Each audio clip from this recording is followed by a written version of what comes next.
Gracias, David. Primero, por presentar unos datos de una forma tan clara, con independencia de los resultados, sean positivos o sean negativos, y además por presentarnos también soluciones y alternativas, que yo creo que eso siempre es importante, ¿no? Y ayuda a plantearse retos de futuro, ¿no? De cómo actuar pues con estos PCPs o con estos programas a largo plazo.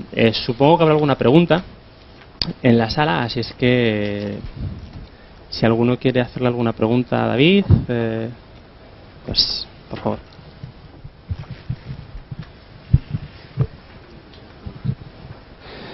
Vale, sí.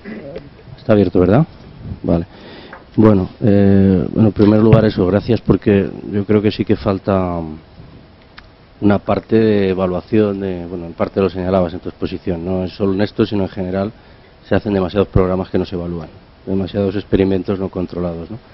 Entonces esto yo creo que me permite un poco enganchar con una cosa que era lo que inicialmente te iba a preguntar, pero yo creo que lo has dejado un poco esbozado al final, que es el tema de la FP básica. Entonces, lo primero que te pido es si puedes, porque ha sido un poco rápido, por lo menos para mi capacidad cognitiva, la parte última en la que exponías un poco los colectivos, los 4 colectivos que has puesto y su conexión con esas propuestas, ¿no? Porque hay una parte que hablas de retorno al sistema educativo y otra parte que es retorno a lo laboral, por así decir, que bueno, pueden ser caminos consecuentes, pero pueden ser caminos separados, tal cual entendido. Entonces se supone que la FP básica, que viene un poco, en cierta manera tendría la virtualidad de homologar las distintas variantes, depende luego ya de cómo las comunidades autónomas y las entidades locales quieran añadir, porque muchas partes de estos proyectos que tú comentas son más bien, pues eso, que cada uno quiere tener su presencia. Entonces, ¿cómo la FP básica viene a decirnos, primero, baja la franja de edad, que eso es una pregunta, es decir, porque tú estás referido sobre todo a los de 16, lógicamente 15, incluso 14, aunque acabarán con 17, son alumnos que no pueden trabajar, y entonces digamos que con ellos se supone que buscará el retorno a lo educativo, pero si vemos los propios datos del Ministerio publicados en septiembre pasado, lo que dice es que en los módulos voluntarios de PFPI, que me imagino que en Cataluña también se hacen con el nombre que sea, es decir, los que te permitían titular con la ESO, llegaba en torno al 30%, la media estatal, no sé el dato allí, con lo cual al final significaba que el 70% no obtenía la ESO. Entonces eso ya nos obliga a que la solución no va por la ESO, sino que va por lo laboral. Lo laboral, tú analizas el mercado y ves que la cualificación profesional que se demanda, eso sí que todos los análisis y estudios lo dicen, es grado medio. Necesitamos técnicos de grado medio, nos sobran titulados universitarios, necesitamos algo de grado superior, pero sobre todo, de una forma brutal, hay 23 puntos de diferencia, necesitamos grado medio. Nos sobra nivel 1, sobre todo si no está bien puesto en el territorio.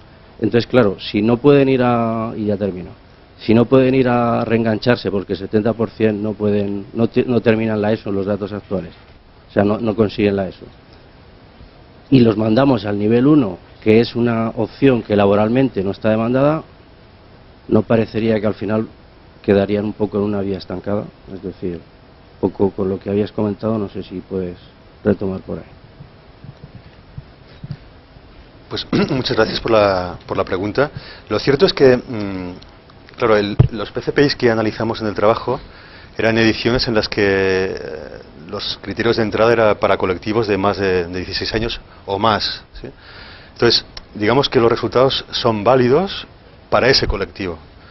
Digamos que la pregunta que plantea sobre la FP básica, ¿no?, lo que se está barajando es justamente volver más bien al esquema de cuando yo estudiaba, ¿no?, cuando estudiaba la LGB, ¿se entiende? Que es la FP1, ¿no?, en que hay un trabajo de hecho reciente de Sergio Jiménez y Florentino Felgueroso y María Gutiérrez, publicado un resumen en uno de los boletines del INE, ¿no?, donde justamente intenta responder a la potencialidad de esto haciendo el ejercicio inverso, ¿no?, que es el tránsito, ¿no?, actualmente con la Ley General de Educación a alargar hasta los 16 años, qué efectos ha tenido en términos de abandono educativo prematuro, ¿no? Entonces, yo creo que los resultados de ese trabajo son más pertinentes para la discusión sobre la FP básica que los que nosotros podamos aportar aquí, ¿eh? Esto para la parte más general.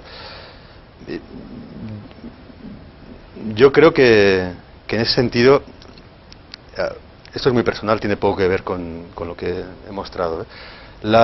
El alargamiento de la edad hasta los 16 años, creo que, plagado de buenas intenciones, ¿no?, ha generado unas tasas de abandono prematuro importantes, en gran parte, ¿no?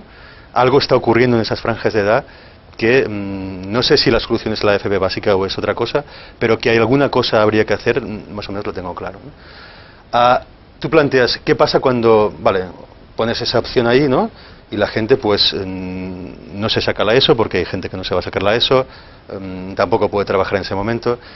Bueno, aquí yo creo que la cosa pasa en intentar establecer una mayor flexibilidad de itinerarios, ¿no? Y una cierta permeabilidad entre los sistemas que dura durante más tiempo. Es decir, es poco realista pensar, y de hecho creo que los bajos resultados educativos de los programas ocupacionales, si recuerdan no hay efectos ahí, tienen que ver con que es demasiado exigente para algunos de esos jóvenes ese retorno al sistema educativo. Pero esa realidad está ahí, o sea, tienen 18 años, no tienen la ESO y van a seguir sin tenerla. Entonces, nuestro trabajo se centra más en ese tipo de colectivos. Y ahí yo creo que lo más sensato es, por la vía de la formación profesionalizadora, aunque sea de un bajo nivel, ¿no? Intentar que en algún momento se produzca un reenganche orientado a entrar a un ciclo formativo de grado medio eventualmente. En algunas ocasiones se producirá, en otros no, ¿sí? Pero creo que lo realmente importante es ver si se produce en un grado mayor que en la actualidad. O sea, si modificando algunas de las cosas que hacemos, tenemos resultados mejores, ¿no?, que los que observamos ahora, tanto en lo que planteas de graduación de eso en edades más tempranas, como después para todo este colectivo. Y retomo lo que has dicho al principio, nos falta, yo creo, experimentar controladamente. O sea, seguimos proponiendo reformas amplias en algunos casos, ¿no?, pero no estamos sentando las bases para hacer evaluaciones en los próximos 2 o 3 años de los impactos de estos hipotéticos programas, ¿no? La gran asignatura pendiente creo que pasa por mejorar nuestra base de evidencias para dentro de unos años poder saber mejor qué está pasando, ¿no? Y no tener que hacer evaluaciones retrospectivas a 15 años con datos que, bueno, en fin. Sí, muchas gracias, David. Coincido con esto último que has dicho. En general se evalúan un poco las políticas públicas en todos los ámbitos y menos aún en el educativo, ¿no? Y realmente yo creo que este trabajo que habéis hecho es un progreso importante en ese camino. Me imagino que en fin, a mí cuando lo vimos en Barcelona tuvimos la posibilidad de ver la primera parte de este trabajo, no la relacionada con los PCP, sino con los otros dos programas. Nos sorprendió la transparencia con la que lo presentasteis, porque me imagino que los responsables del programa de Nous Causas, Nous Offices, no les haría mucha gracia, porque las conclusiones no son muy positivas, y salvar todos esos obstáculos y hacer esta apuesta por la transparencia ya es un gran éxito, ¿no? Por eso, por todo ello, enhorabuena. Quería hacer dos preguntas. La primera es la técnica del matching. Sin estar muy familiarizado con ella, tenemos la oportunidad de escuchar otro estudio que la empleaba, y hay un estudio en el que estamos colaborando del PROA que también la emplea, pero hay una parte que a mí personalmente me termina de convencer, y es si controlas por la voluntariedad.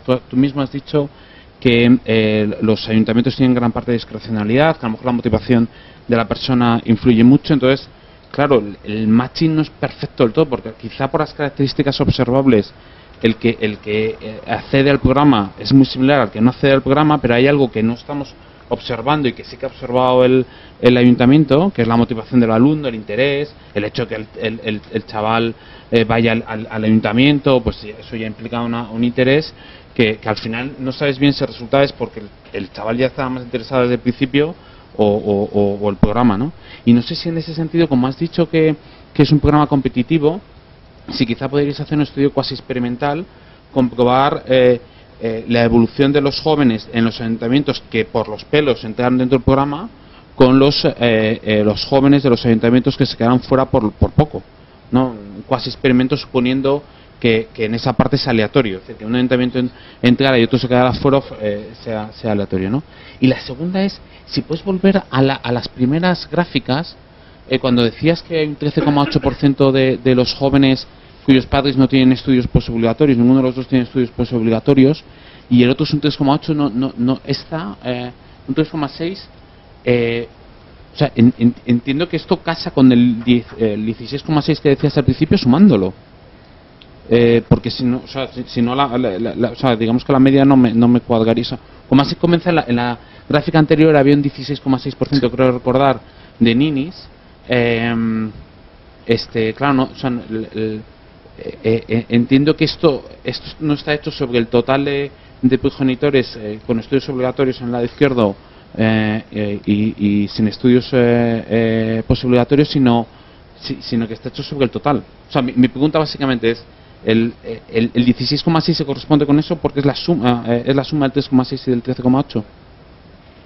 Bueno, aunque no de exactamente, pero ya no sé que es 17,4, pero lo que no me cuadra es o sea, un 16,6 en media en total, con un 3,6 en el caso de las padres que tienen estudios posobligatorios y con el 13,8. Empezaré por la primera. Sobre el matching. La verdad es que después de llevar un tiempo dedicándonos a utilizar esta técnica para evaluar impactos con contrafactual, es cierto que cuando bajas al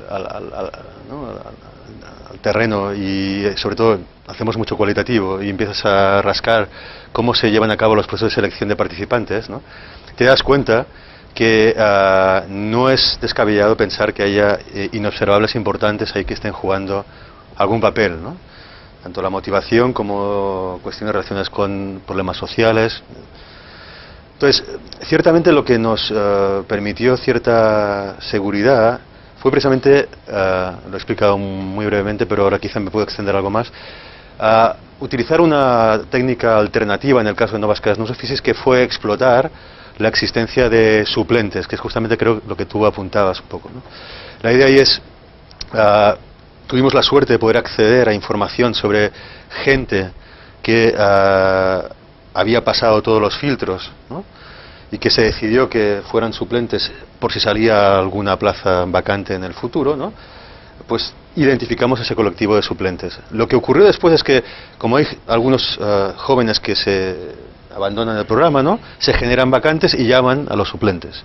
Y lo que hicimos fue, desde la perspectiva de los suplentes, pongamos 500 suplentes, ¿no?, al final lo que ocurrió es que a 250 de ellos, aquellos que casualmente estaban apuntados a un programa donde hubo vacantes, fueron llamados. Mientras que los otros suplentes, ¿no?, que estaban apuntados a un programa donde no se generaron vacantes, no les llamaron. Se parece mucho a una especie de sorteo en el que la probabilidad de ser o no participante depende de algo exógeno al individuo, que es la existencia o no de vacantes en tu programa, ¿no? Y dije, encontramos un resultado, ¿no?, que coincidía con la aplicación del matching para este conjunto de individuos del Novas Casas Offices, y esto nos dio seguridad en que al menos la gran cantidad de observables que teníamos parece que estaba haciendo un buen trabajo en el caso de Novas Casas Offices. Pero de nuevo, los PCPI son distintos a Novas Casas Offices, Sumat es distinto a Novas Casas Offices, ahí no tenemos suplentes, ahí los resultados pues tienen todas las matizaciones y cautelas que es necesario tener en estos casos, ¿no? Pero lo ideal sería, y así lo hemos sugerido al SOC, y creo que es algo aplicable al resto de comunidades autónomas que manejen programas por el estilo, es intentar explotar características del diseño de esos programas, ¿no?, pensarlo antes, si va a haber suplentes, que suele haberlos, dejarlo documentado, ¿no?, y utilizar esta información ex post para tener estimaciones mejores de impacto de estos programas. Porque una vez identificados los suplentes, ¿sí?, es por el mismo precio consigues información sobre todos los outcomes de interés, que es lo que hemos hecho sencillamente, ¿sí? O sea, lo bueno de las evaluaciones que se piensan antes de tiempo es que cuando llega el día tienes los datos preparados para poder responder las preguntas necesarias. Si no, 5 años después estás cautivo de lo que encuentres en cada caso, ¿no? O sea, pensar por adelantado las evaluaciones, ¿no? Sobre el gráfico, es una de esas situaciones en las cuales no tengo el Excel, no tengo los datos, ahora no me acuerdo exactamente cómo lo hicimos, pero creo recordar que cada uno de los gráficos se leen por separado sobre una base 100, ¿sí? Es decir, allí tendríamos sobre la totalidad de jóvenes cuya característica es que ninguno de los progenitores tiene estudios postobligatorios, algunos millones de jóvenes, ¿no? Pues el 13,8% de todos esos jóvenes están en la situación Nini, ¿sí? Eso suma 100 todo aquel cuadro, ¿sí? Y el cuadro de aquí suma 100 y la población relevante es todos los jóvenes en los que al menos un progenitor tiene estudios postobligatorios, ¿sí? también suma 100, pero no los puedes sumar directamente porque el tamaño relativo de los dos cuadros es distinto, en el sentido que allí hay más jóvenes que aquí. Nunca te daría 16,6, entonces la media ponderada. Si la ponderaras, sí. Si la ponderaras por el número de individuos que hay en cada uno de los dos cuadros, daría el 16,6. Pero como no tenemos ahora los datos, no soy capaz de recordar de memoria cuál es el colectivo en cada caso, pero no suma porque el tamaño relativo de los dos colectivos es distinto. Sí. Pero sí que ilustra bien, ¿no?, el hecho de que hay un gradiente socioeconómico tremendo en el fenómeno del ninismo, muy importante. O sea, además del drama de los ninis, es un drama que se reparte de manera muy desigual por clases sociales, de manera muy desigual. O sea que esto también tiene de ser considerado a la hora de este abordaje. Bueno, pues como ya estamos un poco fuera de horario, muchas gracias de nuevo por estar aquí, por contarnos el estudio. Me quedaría con la idea principal que has comentado, sobre todo al final de tu exposición, en la de que hay que pensar en estos programas y en la forma de evaluarlos, para poder tomar decisiones luego con vistas futuras y siempre basadas en evidencias. Si hay alguna pregunta más, que seguramente la hay, como tenemos el hashtag de Twitter, pues traspasamos y a través de esta red social podemos contestarlas. Muchas gracias por tu presencia. Gracias a vosotros.